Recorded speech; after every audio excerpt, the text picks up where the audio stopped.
नमस्ते मित्रों, मैं बसंती प्रजापति GK स्वामी यूट्यूब चैनल पर आपका हार्दिक स्वागत करती हूँ। मित्रों, आज हम हिंदी व्याकरण का वर्ण विचार टॉपिक पढ़ेंगे जो रीट एग्जाम के लिए वेरी मोस्ट होगा।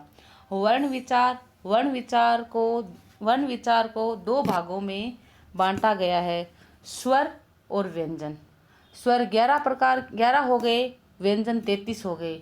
दोनों को मिलाकर वर्ण 44 हो गए। स्वर 11 ए आ ई उ री ए ऐ ओ औ। उच्चारण के आधार पर दो भागों में हो गए, ह्रस्व स्वर और दीर्घ स्वर। ह्रस्व स्वर 4 हो गए, ए ई उ री। इन्हें ह्रस्व स्वर को लघु स्वर कहा जाता है, इन्हें ही मूल स्वर कहा जाता है।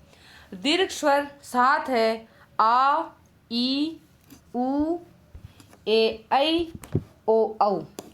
इन्हीं में से 4 संयुक्त स्वर हो गए, ए ई को मिलाकर ए हो गया, ए को मिलाकर ऐ हो गया, ए उ को मिलाकर ओ हो गया और ए प्लस ओ बनकर औ हो गया। मुख्य नासिका के आधार पर भी दो भागों में बांटा गया है, अनुनासिक और निरनुनासिक।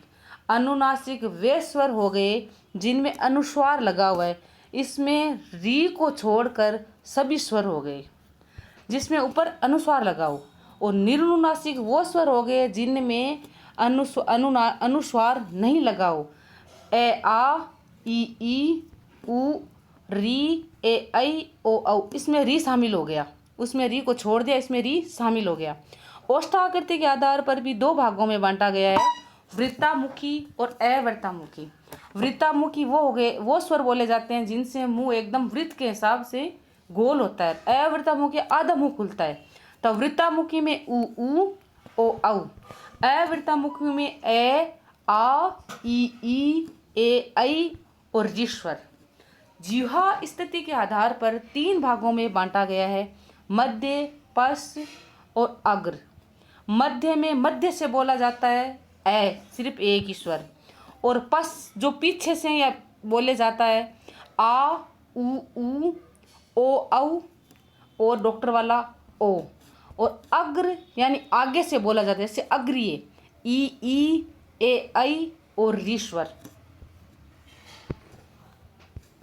इसके बाद आएगा मुख आकृति के आधार पर चार भागों में स्वरों को बांटा गया है, संवृत, अर्धसंवृत, विवृत और अर्धविवृत। संवृत ई और उ। संवृत में 4 स्वर आते हैं और अर्धसंवृत में 2, ऐ और औ। और विवृत में केवल एक आ। और अर्धविवृत में ए ऐ औ और डॉक्टर वाला ओ। प्रकृति के आधार भी दो भागों में स्वरों को बांटा गया है, स्वाभाविक और कृत्रिम। स्वाभाविक में ए आ ई उ री। कृत्रिम में ए ऐ और औ ओ औ।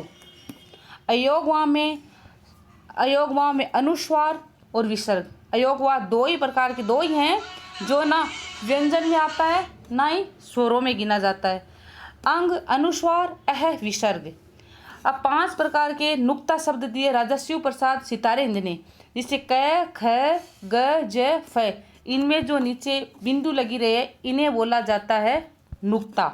इनको उर्दू में राजा शिव प्रसाद सितारे हिंद ने हिंदी में 5 शब्द प्रयोग में लिए।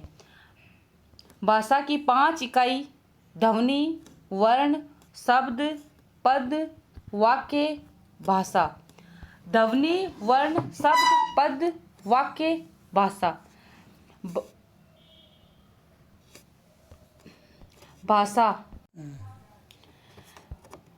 भाषा की 5 इकाई होती है, जिसमें ध्वनि, वर्ण एक चीज़ है, शब्द, पद, वाक्य और लास्ट में भाषा।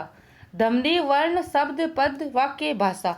भाषा की सबसे छोटी इकाई ध्वनि या वर्ण। मौखिक भाषा की सबसे छोटी इकाई ध्वनि होती है और लिखित भाषा की सबसे छोटी इकाई वर्ण होता है।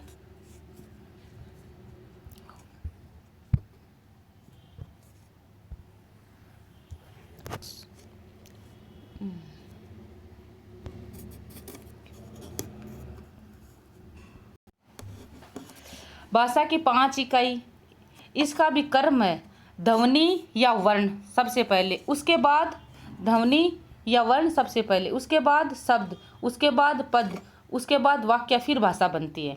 तो भाषा की सबसे छोटी इकाई तो ध्वनि या वर्ण हो गया, लेकिन मौखिक भाषा की सबसे छोटी इकाई ध्वनि हो गई,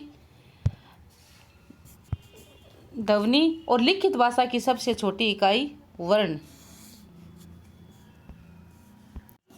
मित्रों, यदि यह वर्ण विचार टॉपिक आपको अच्छा लगा है तो सब्सक्राइब करना, लाइक करना। Okay, bye.